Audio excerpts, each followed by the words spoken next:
Hello, everybody. Welcome to Pediatric Grand Rounds. It's my pleasure today to welcome Dr. Martha Elster as our speaker. Wow, a lot of enthusiastic fans that Martha has. Dr. Elster is an associate professor of pediatrics in the Division of Hospital Medicine here, and she's also our department's director of pediatric education, educator development and coaching. And she's a UCSF School of Medicine Bridges coach and leads the new faculty coaching initiative. And she's developing innovative approaches to supporting educators across our department. Today, Dr. Elster will share insights from our peer coaching pilot and explore how coaching can foster development and fulfillment of our faculty. So please join me in welcoming Dr. Martha Elster.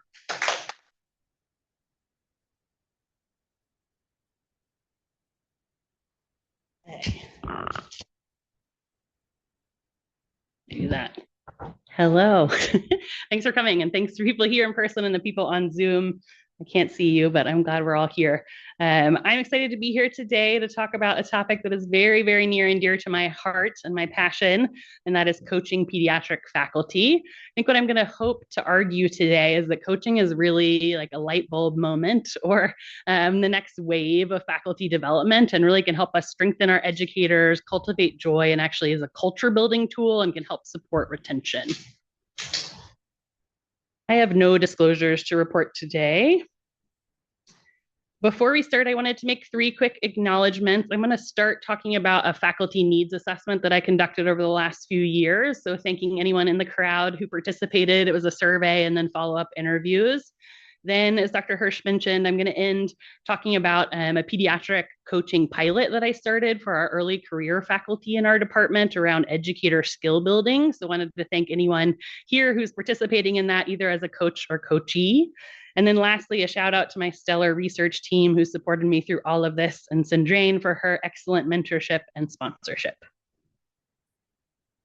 I'm going to hope to accomplish these 3 things today. First, I want to differentiate faculty coaching from mentorship and other faculty development models. Spend some time talking about how coaching is a distinct approach and different than like mentorship or advising in particular. Then I hope to describe the benefits of faculty coaching to support professional development in health professions education. We'll do like a high level kind of quick, almost cliff notes of some of the literature behind why I'm so passionate about coaching, and again, why I think it's a very promising strategy to support our educators. And then I'm going to explain the rationale for implementing a coaching program for clinician educators in our department. So I wanted to start with just a second, having you reflect on what you think of when you hear the word coach. Kind of primed you with an example in sports, but it doesn't have to be in sports. We're going to talk about kind of how we define coaching and what the fundamentals of coaching are, but just wanted anyone to reflect on if they've had a coach or a person comes to mind, kind of how you might describe what they were doing or what their approach is.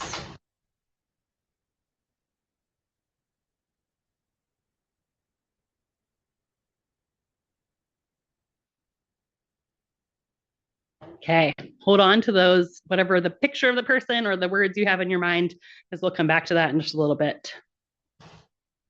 We're going to do 4 main things today. I'm going to start, as I alluded to, going over our faculty needs assessment I did, to talk about kind of the current state of educators and faculty in our department. Then we're going to spend some time really on the fundamentals, how you define coaching and health professions education. Then we're going to do some high-level, quick kind of evidence-based review of faculty coaching. And then we'll end, as I already alluded to, talking about my Pearls coaching pilot. It's probably no surprise to all of us in this room, but we have a lot on our plates as faculty members, really kind of this complex balancing act. And this is all in the setting of, we know like our clinical environments are becoming more and more demanding. And faculty have a lot to balance. We have to balance our clinical work, our scholarship work, our research work. On top of that, all of our administrative tasks and work that needs to be done, all while being expected to provide high quality teaching and feedback to learners that are in these environments with us. And then even on top of that, we're also expected to do our own like faculty development and skills development. And we'll talk about traditional faculty development models, but I think ultimately we know that the way we do faculty development doesn't always reach everyone. And those that even work with trainees often may not actually self-identify as an educator, and so may not actually be seeking out kind of the educator-based skills development that they might want or need. So as I alluded to, amongst this balancing act, we know that traditional faculty development models don't reach everyone. They tend to be like time intensive, episodic. And then another theme that we'll talk about today is it's often hard as a faculty member when you are doing your own skills development to know like what's actually landing in the clinical learning environments. Like then you do a workshop and then you like go work with your trainees, and does any of that even like translate or make it to the trainees you're working with? There's a growing body of literature at the same time that shows that helping faculty grow joy and solidify educator identities can improve satisfaction and retention. So this is where coaching enters the picture. I imagine it kind of these like blue stones that kind of like balance everything in this balancing act as a way to help kind of solve or mediate some of these tensions. And again, to that second bullet point, which we'll go through, can really help faculty solidify their professional identities, and ultimately as a culture building tool can help with workplace engagement and job satisfaction. So before we dive into coaching, the whole theme of today, I wanted to spend a minute talking about what we know about the current state of this like balancing act amongst all of our faculty in our department here at UCSF. So in order to do that, we did a sequential mixed methods study of all full-time faculty in our department that were invited to participate. We defined full-time as 0.7 FTE or higher. It was sequential mixed methods. So we started with a quantitative survey and then followed up to deepen our understanding of really what we saw in the survey and understand kind of the lived experience. We did follow-up qualitative interviews.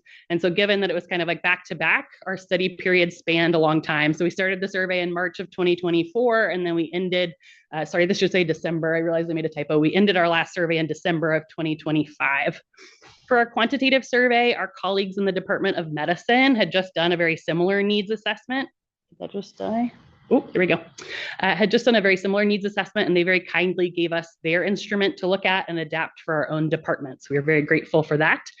The survey will go through some of like the line items and what we asked, but overall asked about frequency of teaching and feedback, and then asked questions around changes to that, and then tried to explore some mitigating factors like why are faculty increasing or decreasing. And then we did follow up on qualitative interviews. This is just a brief slide to show the demographics. I won't get into all of it, but overall we had 139 faculty, so a little over a third of all of our full-time faculty that responded to our survey. And then we did 16 faculty interviews to follow up what we found. These two tables are from our quantitative data, but I just put them up just to show, I think we had a pretty decent range as far as academic title in our department and also years at UCSF on faculty. So the beauty of mixed methods, which we're going to talk a lot about today, is I think we were able to kind of merge the quantitative, like the numbers, what does that mean, and then really tell the story. And I think ultimately we walked away as a research team with three main themes. I'm going to show you those themes, and then we're going to actually go through it. I'll show you like the quantitative data and then the qualitative data and like how we came to each of these themes. So the first theme we came up with is teaching time is stable, but tensions exist. The second theme is feedback is commonly given by faculty, but not necessarily received. And then the third one is abundant opportunities, but limited guidance, particularly as it relates to kind of education work. So we'll go through the first one. The first one, time spent teaching is stable. So here we looked at changes in teaching effort over the last year. And so you can see over the last year, the amount I teach is unchanged, increased, or decreased. And then we asked a variety of questions, which I kind of like synthesized into one line around like teach different varieties of teaching satisfaction on a Likert scale. I think what I take away is like majority, 64, 65% said that their teaching was unchanged, but almost 20% are increasing the amount of teaching they do and 16% decreasing the amount of teaching they do. And overall, pretty like moderate, I'd say moderate teaching satisfaction. So despite some shifts, I think overall relatively positive teaching satisfaction with relatively stable amount of teaching. However, when we did interviews, even though faculty remained deeply committed to teaching, either keeping it stable, some increasing, we found faculty described many growing tensions in our educational environment. One major tension, as we already I alluded to with this balancing act, was really the challenge of balancing the dual roles of clinician and educator. I think almost every faculty that I talked to really talked a lot about that, and really this challenge to provide excellent patient care, to be efficient, to do your charting, to generate RVUs, to teach and give feedback kind of all at the same time and in the same space. A9, I thought was a nice quote that kind of summed that up partially.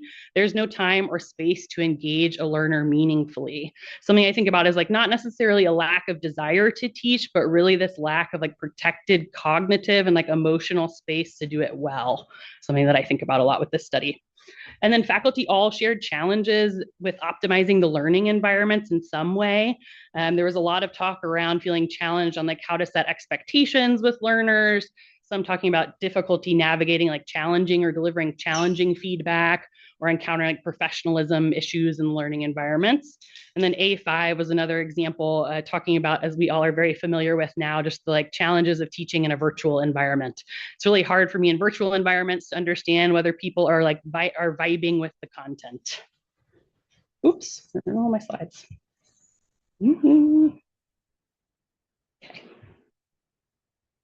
Second theme is feedback is commonly given but not received. As you can see here, it was a similar question to the teaching question. Around over the last year, the amount I give feedback has increased, decreased, or stayed the same.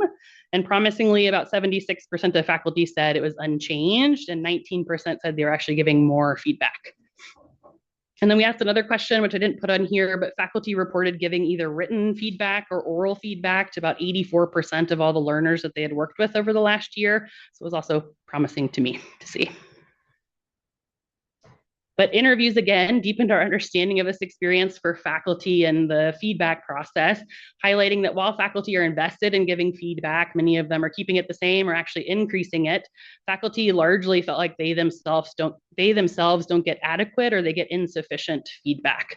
A14 said, I always ask, how am I doing? And mostly people say they haven't heard anything bad about me. That's the extent of feedback I get. A strong desire for feedback around educator skills also developed through this study. With the A7 quote, you see, I'd love to know whether my instructional techniques at the bedside, although I get the sense they're well received, whether they're actually effective. And again, this is kind of this gap that I think about of like people might be going out and doing faculty development, but not really understanding like what these skills are and how they're actually like making it to the bedside or to the learner or to the lab or the OR. And then when asked, faculty expressed unanimous interest in coaching as an avenue to provide some of this, to provide feedback, to provide self-reflection, and some goal setting. And then the third theme was abundant opportunities, but limited guidance around like educator work. I didn't put it on here. We asked a lot of free text questions in our survey as well, really around like strengths of the department, like things that are going well for educators. And there was a really strong report of really being inspired by the learners we get to work with, feeling like there's just such an inspirational, brilliant pool of students, learners, et cetera, abundant opportunities to teach, rich amounts of resources. But then when we asked the question on the survey, do I teach to the amount I want? Only half of faculty could say yes. And that was really a gap. We didn't really know what to do with that. And that was a gap we really wanted to explore more in our interviews. Because it's like, why? Why are people not saying yes 100%? So really what we found was faculty, again, it was similar to the survey. They really shared they had abundant opportunities to engage with really inspirational, brilliant trainees and learners, but really feeling like they lacked the guidance or support to do it in the way they'd like or to feel like effective at it.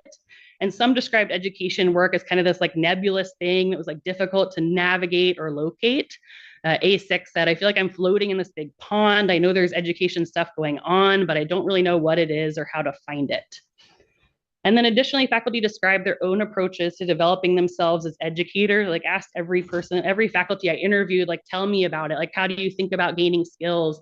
And everyone really described this very kind of like ad hoc, diffuse process, almost like accidental process of like, oh, I happened to see an email from Sandrain or Martha told me about something I should do and I decided to do it. Really without a lot of like kind of like systematic approach or thought to like how they want to develop their skills intentionally. And then A2 said, it's really hard because there are so many resources at UCSF. It can be overwhelming to figure out what do I want to work on right now. So despite having opportunities to teach, I think I walk away thinking about, I think faculty are kind of sitting with how do I teach effectively in our modern learning environments? And also like, how do I decide what I'm going to work on next or develop myself even further as an educator? And I think, again, I think that's where coaching can kind of come in to provide some of that guidance, some of that support, and some of that structure. Not really a problem of opportunity, really a problem of needing to guide and to support. So overall, our needs assessment showed a mixed but overall positive picture, I think, of our teaching environments. Faculty generally reported satisfaction with teaching, keeping kind of teaching and feedback relatively stable. But at the same time, faculty expressed this kind of desire to teach more than they currently do. And as we saw in interviews, faculty really highlighted ongoing challenges, tensions, and balancing competing responsibilities, inconsistent or insufficient feedback about their own skills, and then additional support and skills development. And I think a little bit about kind of like identity formation, or like, how do I decide how I'm going to develop myself next? And then importantly, there was strong interest in coaching. Again, I think speaking to not a lack of opportunities, but really a desire for kind of more guidance and more support. So I'm going to argue now we're going to get to the coaching part, that coaching I really think is the next kind of wave of, it's been shown to be very effective, very resource efficient way to develop faculty and really can reach faculty where they are, puts it really in like where the learning, where the teaching, where the educator work is happening. And also as far as a wave, it's also lots of people are talking about coaching right now. It's like a very popular topic. And I think that's because people are realizing this of like how effective it can be. Bell and colleagues did a recent study of 166 medical schools through the AAMC, and about a third of them reported having some sort of like faculty coaching program focused on faculty skills development. So it's like a new wave of how I think we're going to think about supporting people moving forwards. All right, so let's get into the nuts and bolts of coaching. I'm going to paint the picture. It's like a pretty diverse landscape of coaching across. We're going to talk about obviously medicine and health professions education, and I'll have a slide that kind of paints that landscape. But regardless of kind of how exactly the coaching is implemented, the fundamentals should be the same. Like you should approach coaching like true to these fundamentals. And so we're going to go over those fundamentals so you can kind of understand when you do encounter coaching in the future, like why it is that way. So we're going to go back to that person or those words you thought of at the very beginning about how you define a coach. Today, I'm going to define a coach as a faculty member who uses an inquiry-based approach to support growth through reflective dialogue, goal setting, and individualized guidance. There's great, I have a bunch I can like go all day on resources for coaching, but the AMA actually has a lot of really good, like just foundational, like easy to understand coaching 101 type resources. So if anyone wants to read more, it is through kind of the medical school lens, but can still be very helpful in understanding like what it is and again, that foundation. I think talking about the foundation of coaching, it's really important. Like literature really demonstrates that successful coaching is really grounded in a relationship, which we'll talk a little bit more about, and that psychological safety and trust is like the most important thing, in my opinion, that you can do as a coach. Because as you might imagine, as you walk in to like give someone feedback, it's hard to give that if you don't have like a relationship. The other important things that I want to emphasize about coaching is that ideally it should be a non-evaluative role, if you can, when you're thinking about a coaching program. And really the other important fundamental is that the coachee should really be the one in the driver's seat. The coach, the way I kind of think about it as a sport, is like the coach needs to know how to play the game, but it's really about like the player and helping unlock whatever the player needs to be their best basketball player or whatever it might be. And that's really paramount. It's really not about the coach. They should really, even if they are an expert, they should try really hard to not be an expert. They just need to know how to play the game, but then it's all really about the coachee. The coachee's in the driver's seat. They should be the one doing the reflecting. They should be the one kind of setting the goals and setting the pace. This is a diagram I love. I adapted it from the AMA. This, I think, helps because in medicine, I think we often use these words interchangeably, coach, mentor, and advisor, but they actually have like very different functions. And I think one way to think about it is they're each are going to help us grow, but in different ways. And to make it slightly muddier or slightly more complicated, we might need all three of these roles at different parts in our career or our kind of journeys, sometimes even from the same person. But I think, again, kind of really thinking about the fundamentals of the role might help you understand like when you need to grow, what support you might be looking for.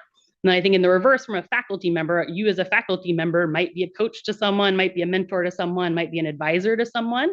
And I think helping to kind of signpost it within yourself of what skills you're really pulling on, when and why, can help you with your approach and really help you understand how to help your trainee or your learner grow. So this, I like, it goes from there's light blue color and dark blue color. The light blue is really an approach of inquiry. So asking good questions, making sure you're listening. And then the dark blue is really taking an approach of you're going to tell and answer questions. And as you see, as you move from advisor to mentor to coach, you move from kind of this dark blue color to the light blue color. So we'll go through it. So an advisor, as we're probably familiar, but really is focused on expertise and direction. They usually help answer like specific questions, like what do I need to do? How do I prepare for promotion? What courses do I need for X, Y, or Z? Which fellowship should I apply to? They provide information, they provide guidance, recommendations, but usually based off of their own experience and their own institutional knowledge. And they sometimes, depends on who they are, but might have limited knowledge of like what the learner is bringing in, what their values are, what their strengths are, what their weaknesses are. So an advisor, as you see, is kind of more the dark blue color. They might say, in my experience, to match into a competitive pediatrics residency, you should blank. Now we're moving into the middle. You see a little bit of the light blue come in. A mentor is going to be focused on long-term professional growth, may have some of that kind of identity formation within it, but they're still going to be sharing perspective, wisdom, largely from like their own knowledge, their own journey. And they're often called upon to like share experiences because of that journey. Mentors might be slightly less formalized than an advisor, more specific to the learner's needs, but again, are really predicated on the expertise and knowledge that the mentor is bringing. So mentor might say, this was my path. What about that resonates with you? Should we partner on finding a research project for you? And then a coach is different. Coaches focus on performance. As I already alluded to, that inquiry-based kind of prompting self-reflection rather than giving answers. They really should be thinking about questions to ask to help the learner kind of develop their own solutions or identify their own solutions. And coaches often assume that the learner already has those strengths, already has those potential. And again, it's just helping it kind of surface and maximize. So a coach would say, you describe wanting to be a successful pediatrician. What does that look like for you? And this is my slide I alluded to, kind of that I created. It's not all comprehensive, but just to show kind of the diversity of coaching. All of these should utilize the same framework, kind of these fundamentals that we just went over. And I think this just highlights that the coaching has several distinct functions, but they're all complementary and they kind of can support you through your whole kind of like professional journey or journey even outside of medicine. So the top left, we'll talk a little bit about the end because our department also has a program, but professional coaching tends to really be about like leadership, career development, helping individuals navigate growth, efficiency, advancement, et cetera. Then the orange color you might be familiar with is remediation coaching, thinking about how performance improvement, thinking about gaps or challenges that faculty or trainees might have and helping them improve. Then the green is really thinking about supporting students, residents, et cetera, along their continuum and their professional identity. And then purple is where I sit, very passionate about, is thinking about how do we help coach faculty, how do we help them build skills and grow. Okay, so now that we understand what coaching is, I think the next question is like, why does it matter? Why is Martha up here? Why is Martha's passion? So this is gonna be pretty like quick and high level, just like show, I think like almost like cliff notes of all, there's so much literature about the strengths of coaching. And so I'm just gonna highlight some of them, but please know that it's not all encompassing. And many of the references that I pick from are actually faculty coaching and also specifically like near peer or peer coaching, because that's my interest. But no, there's a lot of other resources out there for you. And then today we're going to conclude talking about our near peer coaching pilot that I developed and launched in January. And I'm really excited just to show some initial data and just some initial thoughts about it with you. Okay, so I think the big picture about the evidence is coaching can, this big green arrow, can really like drive up everything that you want faculty to have. And the next slide is like a pink or purple arrow. It can like drive down things you want to help faculty with. And it's like pretty broad, down from like specific teaching skills, but then as we've already talked a little bit about, is really can be shown to promote culture, promote retention, workplace engagement. So it's like goes from some kind of like micro skills to very big on this continuum of green. So coaching can enhance the quality of teaching and feedback delivered by faculty, which has been shown in many studies. We'll go through one in a couple slides more granularly.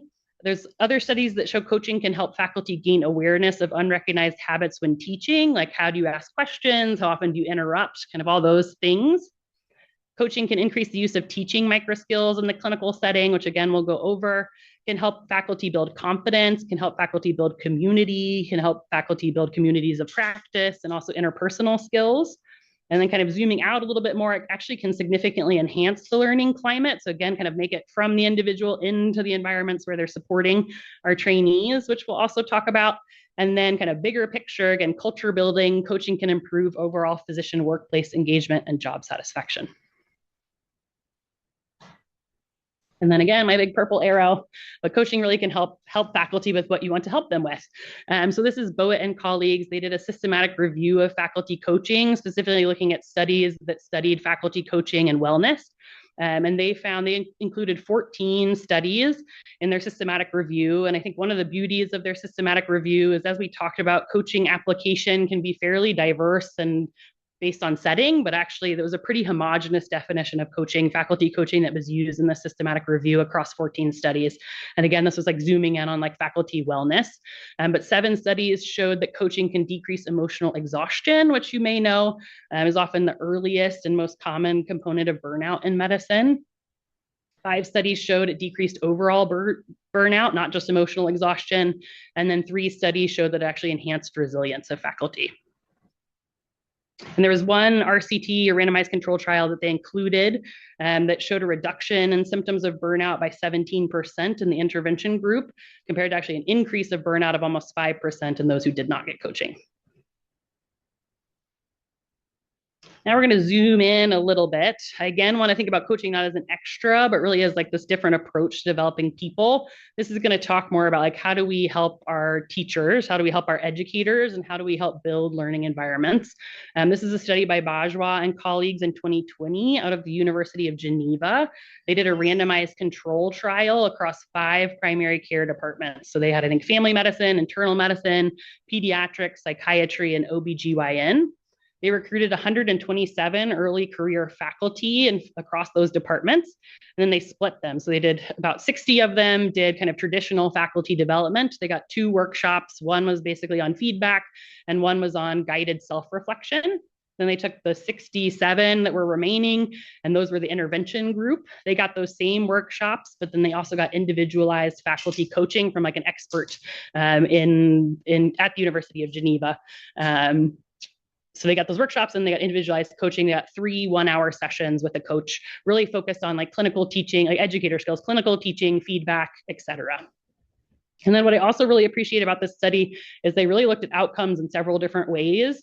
They did essentially, the way I think about it, is like almost like OSCEs, like in the Canbar Center. They did these like simulated actors as trainees or students, and they really like tested the faculty during the intervention to really see what their like in real time educator skills were, using a pretty well-known like validated scale of like educator skills or like clinical teaching.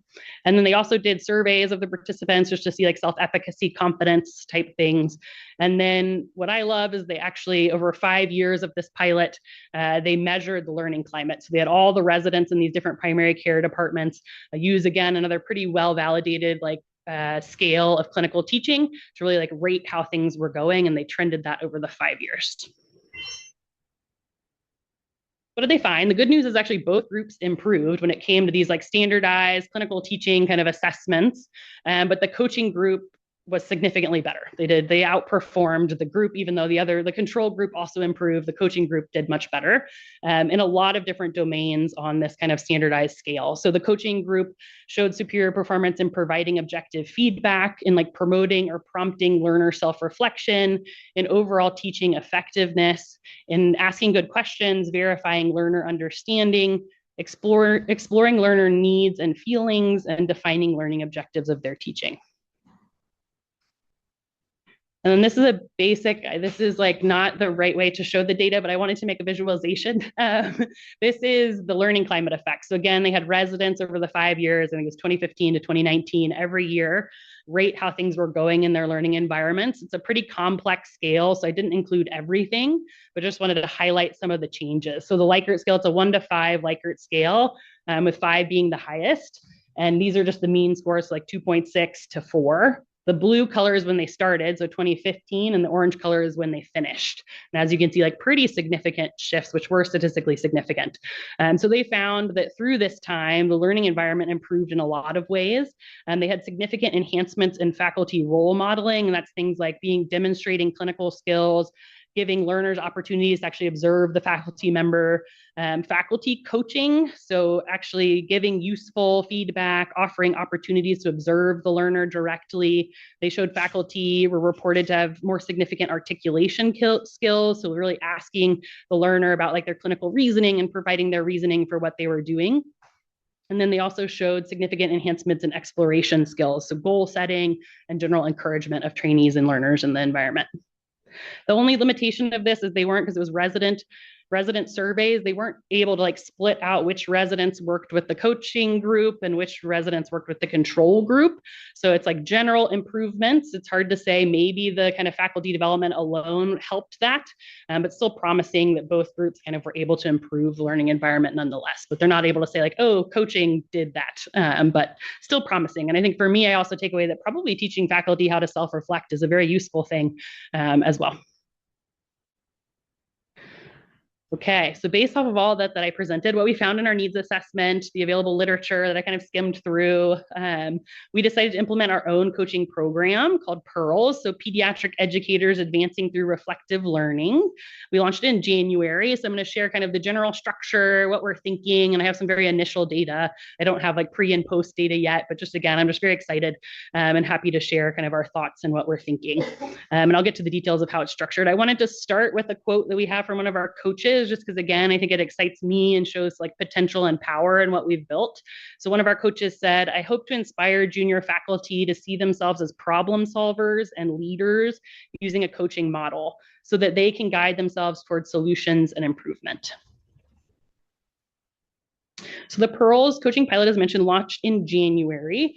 What is it? It pairs expert educators in our department. We have 10 coaches. They are all members of the Academy of Medical Educators, and they're paired with early career faculty in our department. So those who have been here 0 to 2 years. We have 10 coaches and 12 coachees. And really there's two main aims.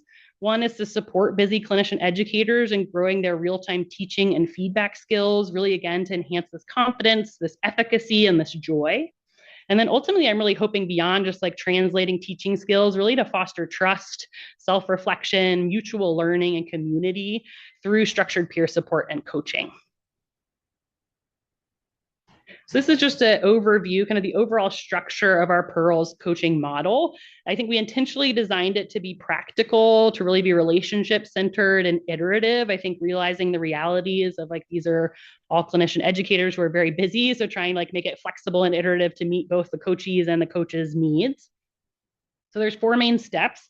The first one we've already kind of gone over, just so important to coaching, is really relationship building. So these are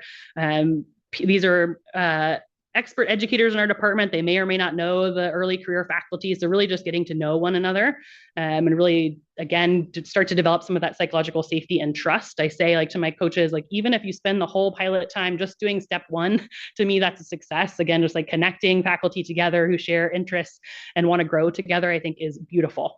And the second phase is goal setting. So really, again, to the fundamentals of coaching, having the coachee be in the driver's seat and think about specifically educator skills they want to work on. And we'll go through some of those examples. What is it clinical teaching? Is it giving feedback? What does it look like for you?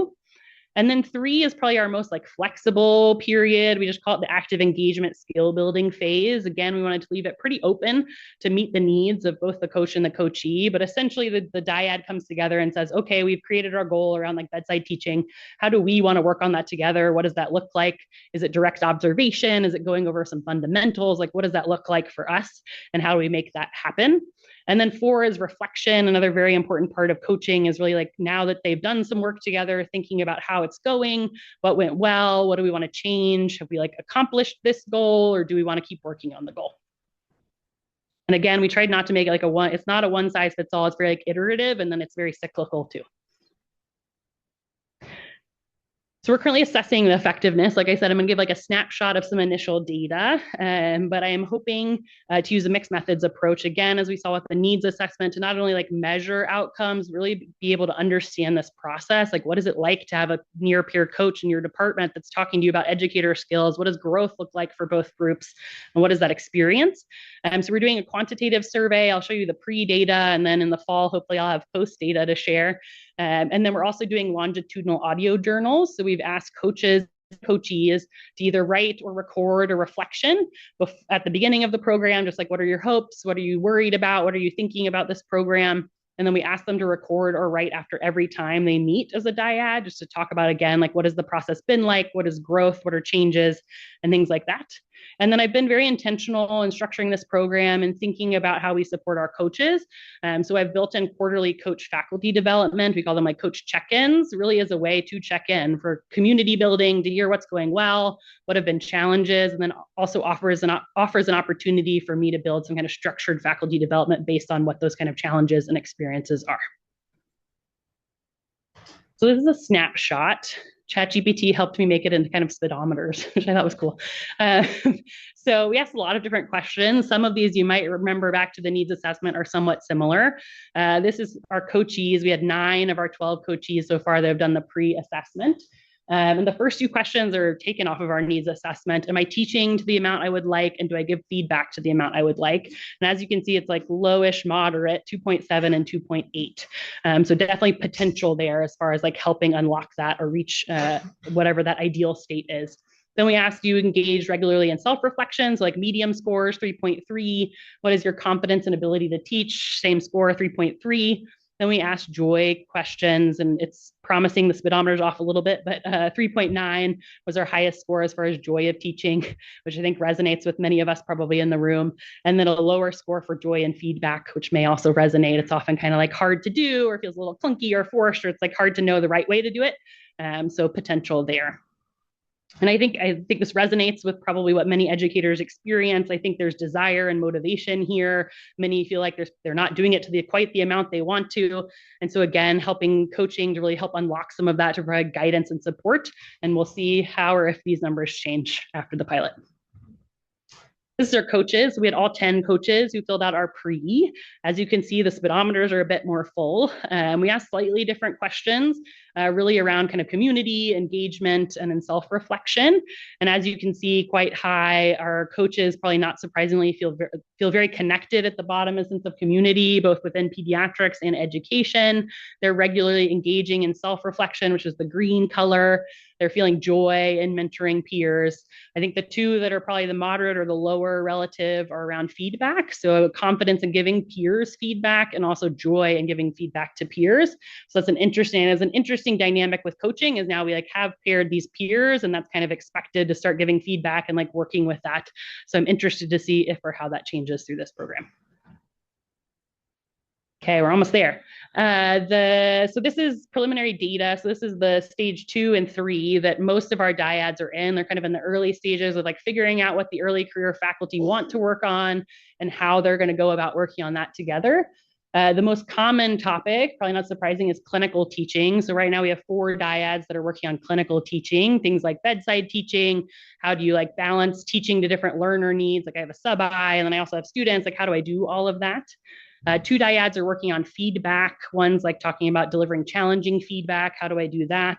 2 are talking a little bit more broadly about like, how do I, this balancing act, like how am I a clinician and an educator, and how do I do all of that well? And like, what is my roadmap? How do I like become an educator like I want to?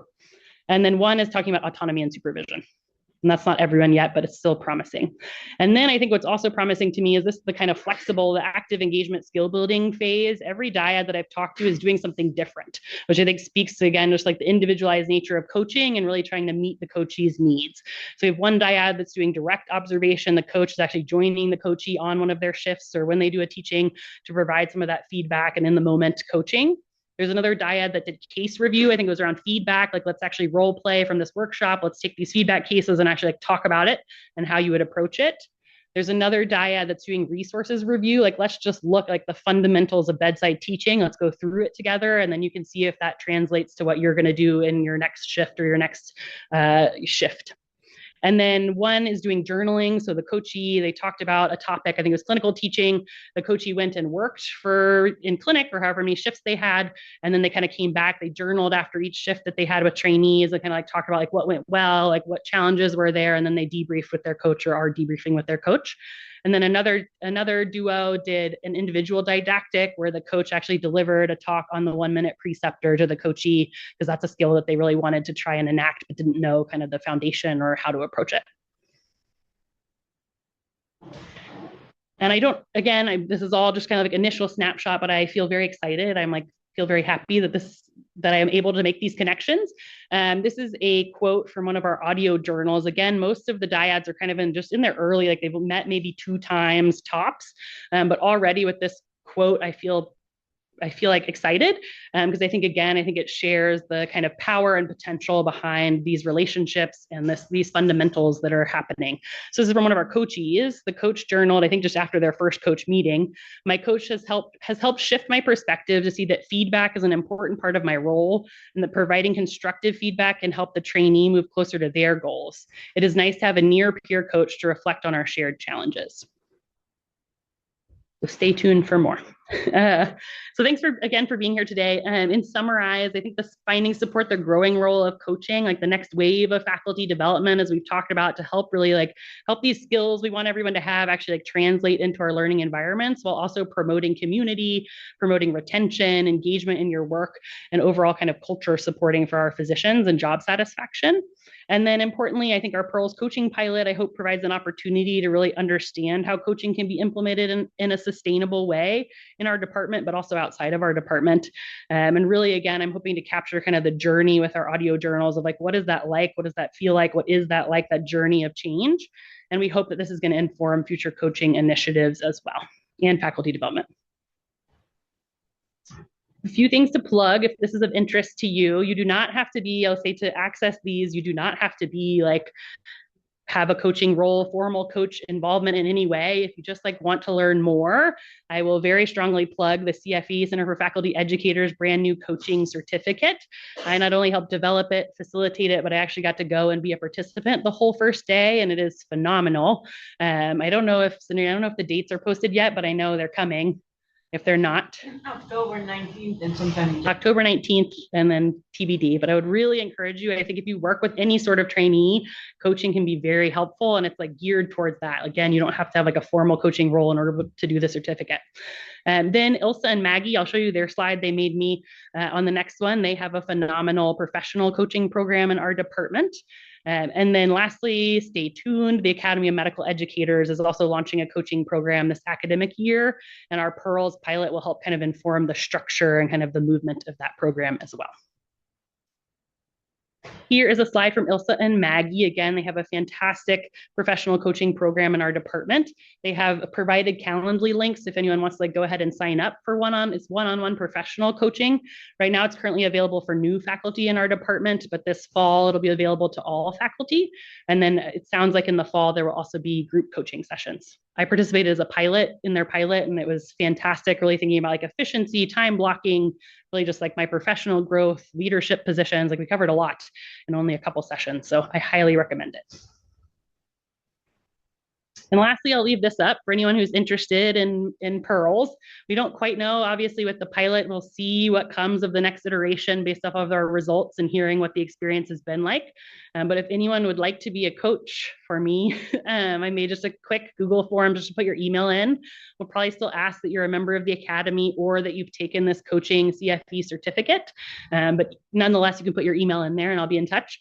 And then if you'd like to be a coachee, we haven't quite scoped it out, but probably keep it to the newer faculty, so 0 to 2 years here.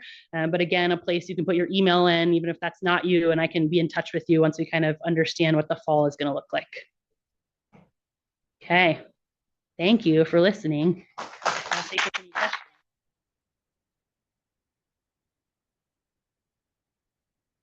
Questions? Yes, Duncan. This is awesome to see this come together. I had a couple of related questions. The first one is about recognizing psychological safety as an important part of a coaching relationship. What was your process preparing coaches and coachees? And sort of secondly, Do you have a sense, are you measuring that in any psychometric ways as part of the sort of mitigating factors of where outcomes might be different for different people? Maybe. Second one is just a practical thing, which is about how much time do you anticipate that coaches and coachees will be together over the course of this group? Good question. So the first question was around how do you make sure to build psychological safety in the Pearls program? I did try to be deliberate upon that. I thought about several things. I did not, because I asked in the faculty needs assessment, I did a little bit of like needs assessment for the coaching as the theme came up. And I really talked to people about like, who would you want to be your coach? And almost everyone said, I don't want it to be someone in my division. There was a few people that said like, I do want it to be someone that I know, but the vast majority said like, I don't really want to know them. So we were a little limited just as far as like who we had that wanted to be coaches and who wanted to participate. But I was very deliberate at making sure that people were not in the same division. And if possible, they didn't have like the previous like mentor mentee relationship or like supervisory evaluative position. And I think that worked pretty well, at least from what I've heard from the coaches and coachees, just as far as like not really knowing the people or having like a relationship previously with the people. It's obviously hard, right? Like we're all working in the same buildings and like we're going to call each other and consult each other. So one thing that I've done with the coaching faculty development is be very intentional. Like you need to talk about confidentiality and you need to like make that a very explicit part of your introduction. And I've given guides to our coaches for each of their meetings and like make sure they're talking about that because you might, it's imperfect. You might run into them and clinically work with them and making sure the coachee knows that like that's not going to enter the conversation. And when it comes to like clinical work or whatever work you're doing together in other spaces. I think that was your question. Did that get to your first question? But I did try, I guess, to add on to that, I did try to pick sites that people worked on together, just thinking that in person is probably the best way for this relationship building, not impossible to do virtual. So I tried to make sure they were not in the same division, but did want them to be kind of like geographically close just so they could like work together in person a little bit more, which was a little imperfect just based off of what we had.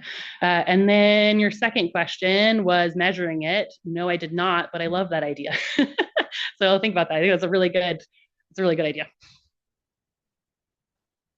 Other questions?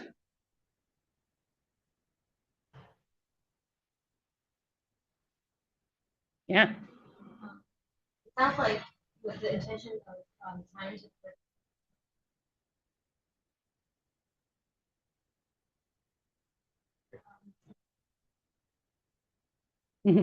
I'm in intensivist and I certainly want to do that about my teaching.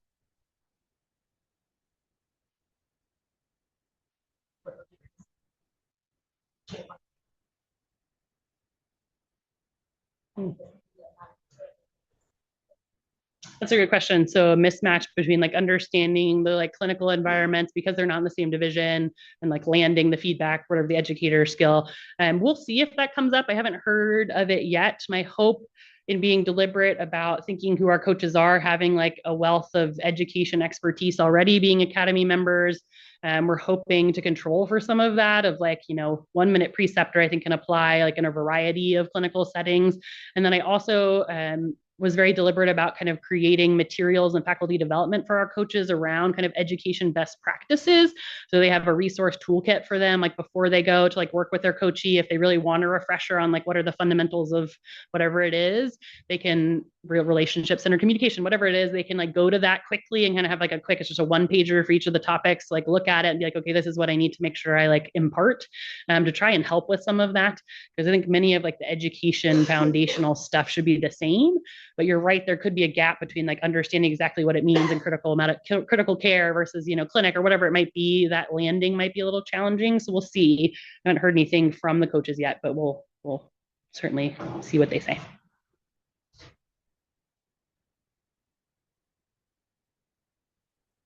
Cool. Are there burning questions? Nothing on the chat. So Okay. Thanks for coming, everyone.